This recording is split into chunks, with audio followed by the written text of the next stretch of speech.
Hello again, David Thornburg here, President and CEO of the Committee of 70. And we've scheduled a series of conversations today to talk about Philadelphia and Pennsylvania in the wake of two significant corruption convictions of Councilman Bobby Heenan and Labor leader John Doherty. And joining us right now is Representative Chris Rabb, representative from the 200th District in Northwest Philadelphia. Full disclosure, he is my state rep, so I'll hold him to account, as it were. But Rep Rabb, thanks for joining us today. Good to be here. So I know you hope to be with us. You hope to be with us physically at this press conference we held this morning. I know you were with us in spirit. So just curious, what would you have said when it was your turn at the microphone if you'd been at that press conference this morning? I would say corruption transcends party affiliation, and it transcends political ideology. Either we believe in transparency, accountability, and public integrity, or we don't.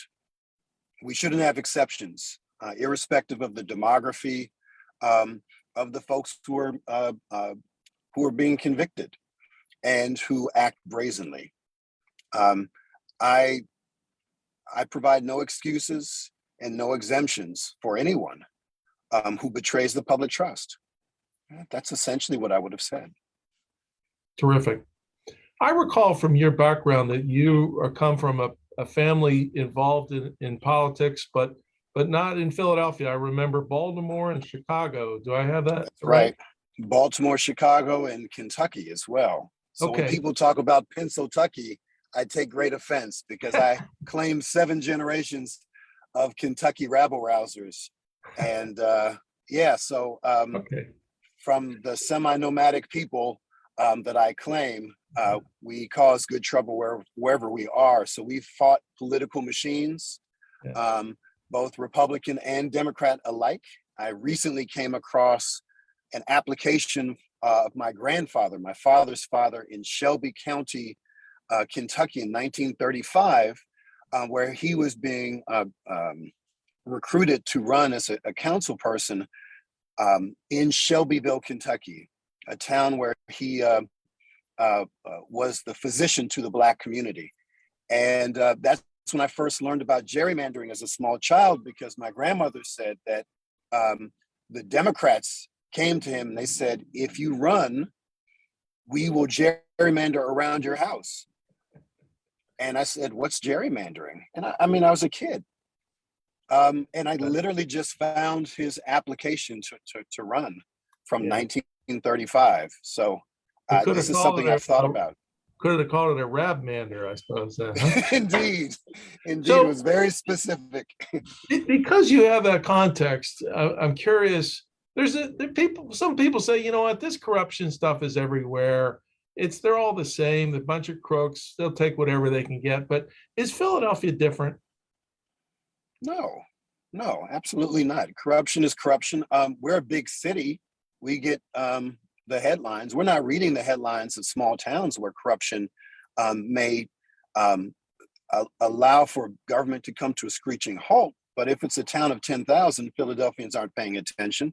Corruption is not new. It is not party specific. It's not urban specific. It's not labor or Black specific. It's not specific to men. It is a symptom of the worst kinds of power. You have power to and you have power from. You have power to do good. You can do it collectively. You can do it individually. But that power has to be balanced with responsibility and with transparency. There's a lot of power that folks have, but it's quiet power. It's power that does not allow folks to check it because people don't know what levers are being pulled behind the scenes, which is why I'm so big on transparency, as are colleagues of mine like Rep. Solomon in the State House. So we have things that happen in Harrisburg that just shock the consciences of people all over the country and back home in our respective districts. When I say lobbyists could give me cash A lobbyist could call me on the House floor and demand I vote a certain way. A lobbyist could buy me a summer house, and as long as I disclosed it, it's somehow kosher in Pennsylvania. That there are no campaign contribution limits. That shocks a lot of my colleagues in different state legislatures around the country where they're very low caps. So you can give more to me than you could give to a US senator. Yeah. And then, of course, there are lobbyists who, on the regular, buy expensive dinners and endless alcohol. That's the part that really gets me. It's the alcohol part. Everyone needs to eat, but if you're going to drink, it should be on your own tab. And the problem with the alcohol is twofold, at least. Let's put it three. It encourages really bad behavior. A subset of that bad behavior is when these legislators get behind the wheel after a big steak dinner and they're voting on DUI bills, but they're driving while drunk. And it happens every single day we're in session. And that is promoted by lobbyists, because many of my colleagues are not turning down free alcohol. And I know I sound like a teetotaler. I'm not much of a drinker myself, but even if I were, it's unseemly that a lobbyist gets to get these folks drunk and then learn whatever they need to learn to ply them when it's time for them to have a legislative agenda. That's very unseemly. Yeah. So it's in the wake of all this, in the midst of all this, it's a little easy to get overwhelmed. There's so many things that seem to demand our attention to maybe try to restore some sense of integrity. So try to get as specific as you can, either in Harrisburg or relative to city council. What short list of things in your mind, think in terms of legislation or maybe something tangible, what would make the most difference? I would love to see the end of contributions during the legislative session. So in Maryland, you cannot give when the legislature is in session. Now, they are part-time and we're full-time, but you could at least say, some weeks we're in, some weeks we're not. Most weeks we're not. You can say you can't accept contributions during a legislative week. Okay. I think that's one thing. I think having campaign contribution limits is another. Like I said, there are none. You could give $1 billion to your favorite state rep, and that's okay. We need to have limits. I would also think that we need to provide greater detail about how people are spending their money on the campaign side. So that's candidates and incumbents alike. Mhm. I mean, there's so many. So when we talk about this, I really think of maybe 3 buckets. So there is like campaign finance issues. There is related lobbying issues like gift bans. But we also have issues that are highly related around elections. So like special elections, because special elections are greatly influenced by parties and the party apparatus to the great detriment of the electorate. So I like to throw that in there too. So some of the people, for just to use me as an example, every single state rep in my district in the modern era was elected through special election before me. I was the only one who lost the special election and then came back 40 days later to win the primary. I was the anomaly, but the previous 4 predecessors. Yeah, it was a shocker to me too. Yeah. But it was every single predecessor of mine, the last 4 were elected via special election. And why does that matter? It's because the people don't choose whose name is on the ballot for the special election. It's the ward leaders.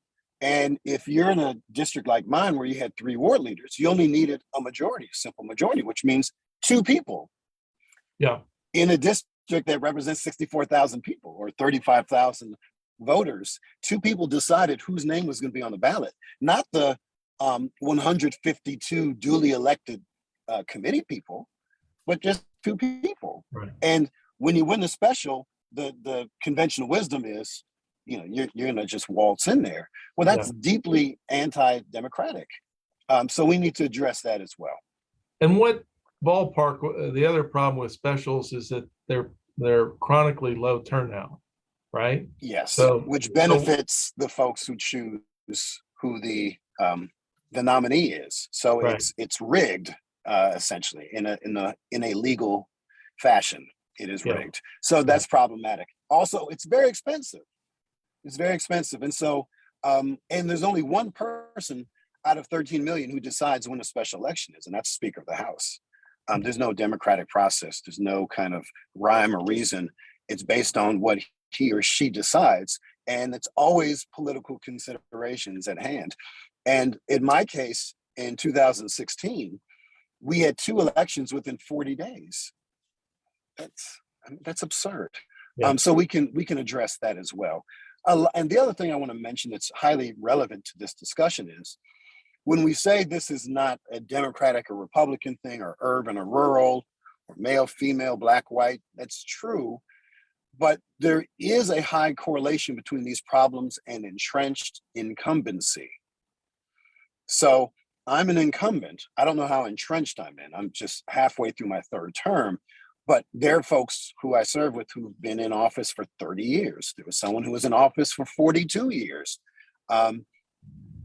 Interestingly, the person who had the longest record, Representative Calta-Jerome from Reading, was in for 42, 43 years. He represented the lowest voter turnout district out of all 203. I represent the highest voter turnout district. I don't have any more say because I have a more civically engaged electorate than anyone else.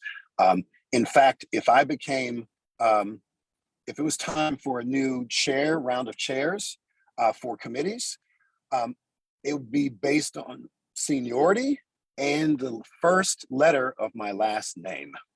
So I could be an expert on healthcare, and I would not necessarily become chair of the health committee because there's someone who has more years who may have zero experience, or they could have less experience, come in the same year with me. So we have the same seniority, but because my last name begins with R and their last name begins with A, they could get it. Right. And that makes no sense either, right? Yeah. And so we have to really look at the mechanisms and the kind of nuances of these protocols and say, I don't know when this worked, but it sure as hell doesn't work now. What can we do to reform that? And sometimes there is bipartisan support among the rank and file, and not a bipartisan support among the leadership, because the leadership actually has the benefit of leveraging these kind of internal processes for their own political benefit. And that is not, I'm not casting aspersions on any specific leader, but structurally, leaders want to consolidate power, and they do so in many different ways, and it's built into our House rules. And so when folks like Jared Solomon and I start pushing back, we actually get support from some conservative Republicans who are also rank and file members. We are just, we're newbies in a sense. We've been in office 5 years. But for folks who are either in leadership or have a lot of seniority, they don't want that level of egalitarianism or scrutiny, because it diminishes their power. Yeah. Let me end. This has been a terrific discussion. I appreciate your passion and your energy and your knowledge. Let me ask you maybe the most difficult question. Is it possible in these hyper-partisan divided times to contemplate truly bipartisan support, not just picking off one member from the other team, but truly bipartisan support for some of the reforms that you've outlined in the last couple of minutes? Is that even thinkable? It is thinkable, and it is doable, and I can show you how, because we just scored some wins in the past month or so, because Representative Solomon and I and about 16 other state reps, conservative Republicans, I mean, very conservative Republicans, moderate, liberal and progressive Democrats came together informally to see what we could agree on institutionally, not so much the specific bills, but about our body that we all care about. Listen, I have strong disagreements with some of my, with all of my right-wing colleagues, and some of my Democratic colleagues as well. But I believe that the overwhelming majority of my colleagues has great respect for our institution. And when you start there, you can say, what can we do better that is not ideologically based? Mhm. And we say, okay, this is definitely something that's ideological. Let's not talk about it. Let's focus on other things. So for instance, messengers. We shouldn't have Democratic and Republican messengers on the House floor. We shouldn't have Democratic and Republican printers, like actual printers. My printer is on the left and theirs is on the right. Republican and Democratic photographers. A photographer can't take a picture of a Republican if they work for the Democrat. I mean, this doesn't happen in other legislatures. I mean, when I talk to my colleagues in other states, they're dumbfounded. In Pennsylvania, if you're a Republican state rep, your email suffix is pahousegop.com and mine is pahouse.net. That's absurd. And there's a bunch of us who say, okay, we can all agree to this. This is absurd. Let's come together. And we've had a few wins. And so I know it's possible. There's more that we want, but I really think that the more we have things like this, where we have good faith stakeholders like a Committee of 70, we find other organizations and we make it more accessible to the average person who's not an inside baseball type of person, and say, this erodes our democracy, and here's how we can help. We're going to be able to get a response. Could you imagine if there was a rally in Harrisburg where you had conservatives and progressives standing shoulder to shoulder and say, our democratic bodies need to be held in higher regard, and here are 10 principles that we can embrace and expect our leaders to do something about? That would be extraordinary. And there's nothing stopping us from doing it. Yeah. Sign me up. I'll be there. All right. Well, thank you. In this, I still have Thanksgiving Thursday in my head, which is my favorite holiday, and I think it's really important to be thankful for that which we have, and also to use that opportunity to think about what we need to do to, in this case, to restore and increase the people's confidence in what you and your colleagues do. So thanks again for joining us, and see you around the neighborhood. All right. My pleasure. Take care. Thank you. Bye-bye.